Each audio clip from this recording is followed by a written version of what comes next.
এরপরে প্রশ্ন হলো, তারাবির নামাজে 4 রাকাত পর পর দোয়া পড়ার বিষয়টি কি জরুরি? তারাবির নামাজে 4 রাকাতের পর পর যে দোয়া আছে, সুবহানাজিল মুলকে ওয়াল মালাকুতে, আমি এতটুকু পারি, অবশ্য এর পরেরটা পারি না। তো এই দোয়া কোন হাদিসে নবী করিম সাল্লাল্লাহু আলাইহি সাল্লাম থেকে বর্ণিত হয় নাই। তারাবির নামাজ 4 রাকাত পরে যে টাইমটা ব্রেক দেয়া হয়, একটু লেট করা হয়, এটা রেস্টের জন্য হয়। আপনি তো নামাজের মধ্যে হাফেজ সাহেব তেলাওয়াত করছে, আপনি তো চুপচাপ দাঁড়াইছিলেন, শুনছেন, তাই না? পুরা এক পারা তেলাওয়াত আপনি শুনলেন পুরা নামাজের মধ্যে, তারাবিতে 1.5 পারা শুনলেন। তো আপনি খুব একটা কাজ করেন নাই, তো কাজ যা করার হাফেজ সাহেব করছে আপনি শুনছেন। ততক্ষণ তো আপনি আরামে ছিলেন। সালাম ফেরানোর সাথে সাথে 4র্থ রাকাতের পরে আপনি সুবহানাজিল মুলকে ওয়াল মালাকুতে বলে টান দিলেন, তাহলে আপনার এটা আরাম হলো না ব্যারাম হলো? আরো এটা তো আরো ডিউটি হলো।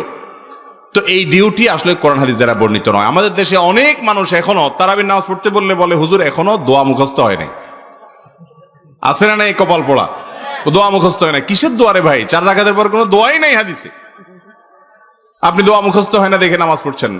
4 রাকাতের পরে গ্যাপ দিয়ে এই টাইমে একটু নাস্তা, একটু চা পানি, একটু রেস্ট, একটু উঠা বসা, কোমর ব্যথা দূর করা, ওযু লাগলে ওযু করা, এগুলোর জন্য এই গ্যাপটা দেয়া হয়েছে। কিন্তু আমরা ওইটাকে ওই সুবহানাজিল মুলকে পড়ার পেছনে লাগাই, যেটা কোনো হাদিসে বর্ণিত হয়নি। মনে রাখবেন, কোরআন এবং হাদিসে যদি কোনো আমল বর্ণিত না হয়, সেটাকে যদি আমরা আবশ্যক বা সিস্টেম বানিয়ে নেই, তাহলে সেটা বেদাত পর্যন্ত যেতে পারে। অতএব এই বিষয়ে আমাদেরকে সাবধান থাকতে হবে।